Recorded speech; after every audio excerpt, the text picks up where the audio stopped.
and welcome here to TalkFCB, and welcome back to the channel here today, guys, where yes, it is already time for another game for Barca, and that is why it's a really important moment this year. We're playing against Valladolid. It's an important game in La Liga, but the Inter second leg is just days away. That is coming up on Tuesday, and that is why today we're going to be using the words of Hansi Flick in his press conference to understand what we can expect here. There are definitely going to be rotations. We're going to be talking all about what the team should be, in my opinion, and Hansi Flick also gave us a few clues ahead of that second leg against Inter and about the injured players that may well indeed be back in this team, guys. So lots coming up today, lots for us to get through, so come on and let's do this. But I do want to start right here today, guys, with a very special super thanks shout out here to Kiroga yet again, to King, and also to Milazim. I really appreciate here the support coming in on the channel. It appears to be that many fans of Barca right now, they want to see rotations in this game. And as you can see right here, in terms of the La Liga table, where we stand right now, with only 5 games to go this season, I mean, very quickly here, it's almost crept up on us. We are right now at the very end of the season. These are where the titles are won and lost. And in La Liga, we're in a great position. At the end of the day here, a 4-point gap. I mean, that's fantastic. That is exactly where you would want to be. But it's not wrapped up, you know, it's not completely done yet. And when you're looking here at the final 5 games of the season, looking at Barca, we know we have the Clásico. That is going to be an absolutely huge game there in the title race. And there are a few other sort of tricky ones on paper. You know, away at Espanyol, you know they're going to do everything in their power to try and upset us in some way. You've got Villarreal at home. You've got Athletic Club away, who right now, I think they're going to be furious after what happened last night in the Europa League. So it's not done yet. There are some big games still to come. Real Madrid have tricky ones as well. I think Atleti by this stage are too far back, but there is still plenty to play for. However, guys, even with all of that said here, when you take a closer look at the team we are coming up against on Saturday night in Valladolid is a team that have massively struggled this season. There's no escaping that here, because not only are they rock bottom of the league, not only are they already relegated, but they've just been shocking. You know, no disrespect to them at all. But right here, after 33 games, they've only won 4 of them. They've only drawn 4 of them, and they have conceded 81 goals in the process. They've only got 16 points all season, so you could understand here, of all the games to have before this Inter second leg, this looks like a nice one. Even though it's away, even though La Liga is still important, playing against the rock-bottom, struggling, already relegated team, surely this is a great chance. Surely this is the perfect moment to heavily rotate our lineup. Well, it was interesting, because Hansi Flick did say on Valladolid, we respect them. He said no matter where they will play next season, doesn't matter if they're already relegated, we have to respect our opponent. He said you could actually lose the title in these types of matches. And he reminded us all there about the games against Leganés, about the games against Las Palmas. We've already suffered a lot this season against the smaller teams. And he said the team will know how important this match is. So Flick here, he's not going to allow the players to take Valladolid too easy, to think, okay, it's a foregone conclusion, we're easily going to win. But he did admit there will be rotations. He said we are going to listen to the medical staff, we're going to look at all the data, especially after Koundé's injury, and determine who needs a rest, who does need to be rested ahead of that game on Tuesday. He said we're going to take care of that. These are important weeks for us, and we will make rotations.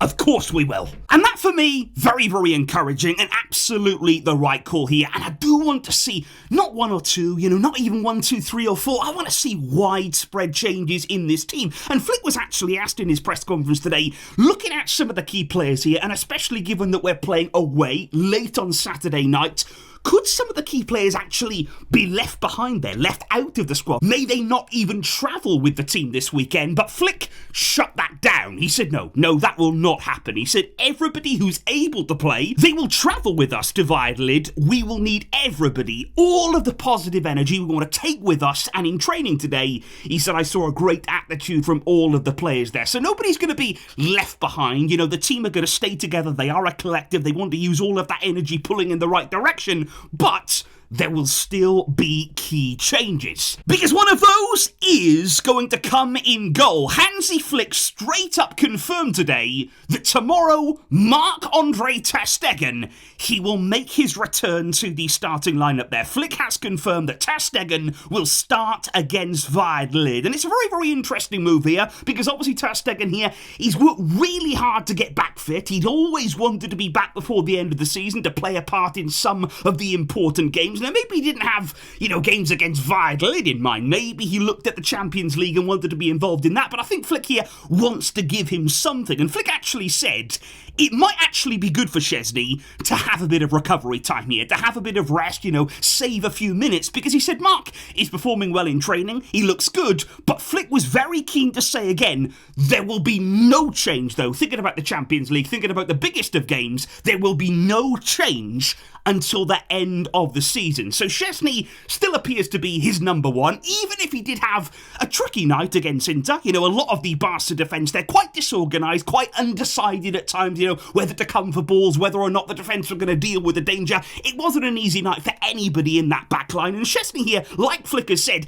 he might benefit just from one weekend off here. ter Stegen can come back in, it's a good moment for him to show what he's all about. Szczesny can get some rest, and he will play against Inter. Which brings us on then to the potential lineup against Valladolid. And in my personal opinion, what I would like to see, because yes, obviously, we have to win this game. We cannot understate that here. We still want to win La Liga, and to do that, you've got to win games like this. But I think we have a strong enough squad. I think we have the depth here to heavily rotate and still win this game. So obviously in goal there, we're going to have a change. ter Stegen is going to be coming in. And then along the back line, this is what I would do. Hector Fort should start at right back, and he should start for so many reasons. Number one, he's hardly played it all this season. Give him a chance, give him an opportunity in this game. But number two now, Jules Koundé's injured, so we need as much quality there to get the confidence going at right back. He's one of those players that can play there. He must start in this game. Now at centre back,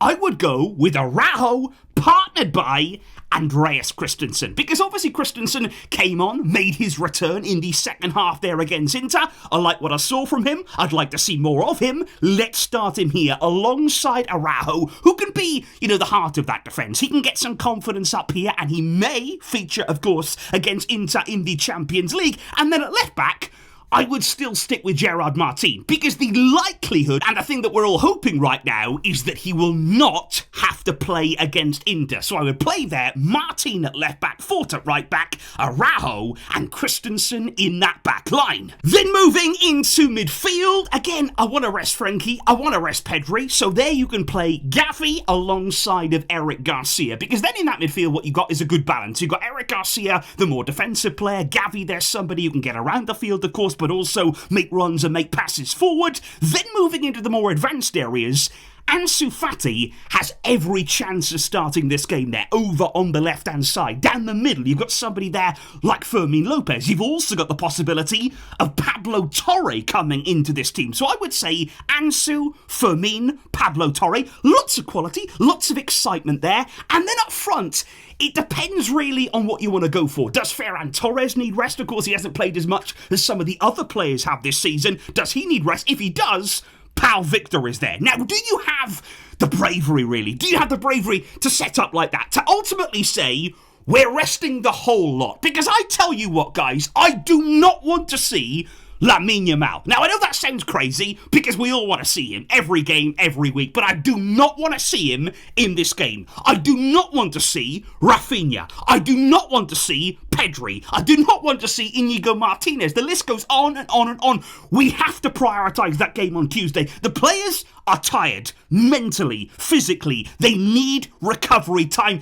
And it has to happen here. And I know it seems like a big step to rest so many key players, but again, this is the perfect time. This is the perfect game. Valladolid are struggling. They are not a good team.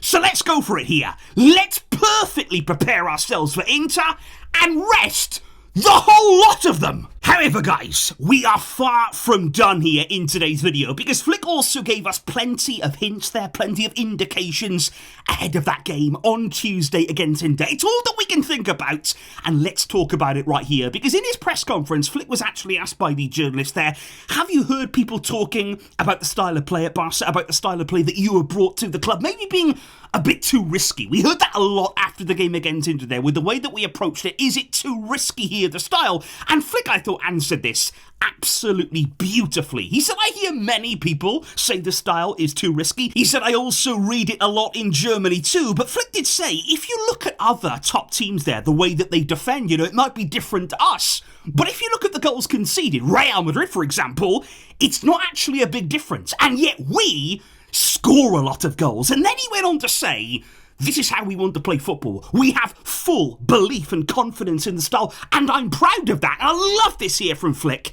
He said maybe sometimes the style is risky, but I love it. And this is a coach here who has absolute certainty, absolute conviction in his ideas. And what you get there is if the coach feels that way, if he feels that way every day on the training ground there, when he's talking to the players, when he's explaining the tactics there, when he's outlining his plan for the game, you know they feel the same way. They will feel that confidence from their coach, and that's why we have such a great mentality. That is why the squad here is confident, full of belief, trusting in their ideas. Even when they go down in games, they know they are on the right path, and that is why no matter what, people can say it's risky, people can say here that we're too open at times.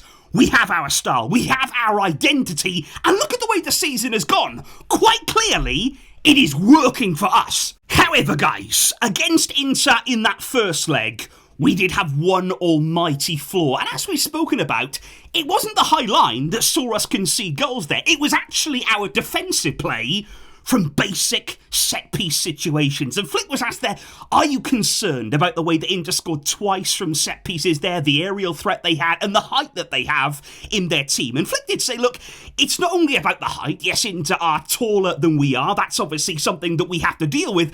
But he said, you can defend better. You know, and we know that we can defend much, much better than we did. Everybody has to take responsibility in their area. Because he said, we know about the threat from Inter, from set-pieces there. They're very tall. They deliver the ball incredibly well. And Flick said they did exactly the same thing against Bayern here. It is a feature of Inter's play, and it's something that we have to be much, much more wary of ahead of the second leg. And what's interesting here, guys, and there's a great observation coming in on these super thanks, I really, really appreciate that.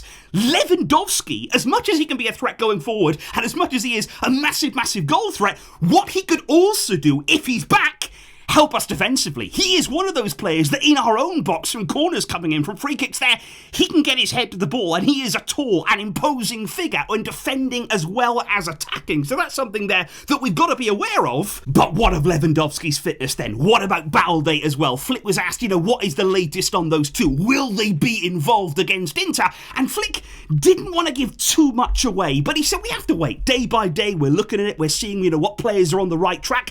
He said they're in a good way, but we have to wait. Robert is doing really well. Balde, we're going to have to see he's on the right track as well. But ultimately, no decisions are going to be made yet. But Flick was also then asked a follow-up question on Lewandowski. Apparently after the game against Inter, Simone Inzaghi, immediately after it had finished, actually asked the journalist, is Lewandowski going to be back for the second leg? He actually asked that. Is Lewandowski going to be back for Barca? And the journalist said it seemed as though Inzaghi feared Lewandowski. He doesn't want him to be involved there. They are very aware of the threat that he could bring in a different kind of picture that it could be for Barca up front if he's back. And Flick said it could be that Lewandowski is back. Robert is making good progress. And he actually said much better than we expected. And he said, I think you know him. You know Lewandowski there. He's incredibly professional. He is training so hard to be ready. And he has every opportunity to return on Tuesday there. So I would say today, Flick was much, much more upbeat than I was expecting on Lewandowski. We didn't hear as much about Balde, but on Lewandowski, we knew that he'd be battling. We knew that he'd be fighting hard to be involved. And as of right now, based on the quotes that we hear today, I think he's got every chance of being there. I think that we have every chance here of adding somebody like him to our armoury, to our options. They're heading away in the Champions League with everything to play for. I think he's going to be there, and that will be an almighty boost there to our chances of reaching the final. But guys, How are you feeling right now? What I would like to know in the comments down below, thinking about this second leg, how do you line up tomorrow? How would you line up against Valladolid? How many changes would you make? And what would you do to make sure we're absolutely ready to beat Inter? Let me know that down below. Thank you indeed here for tuning in and for all of the great support. But until next time, as always, Vesca, El Barça.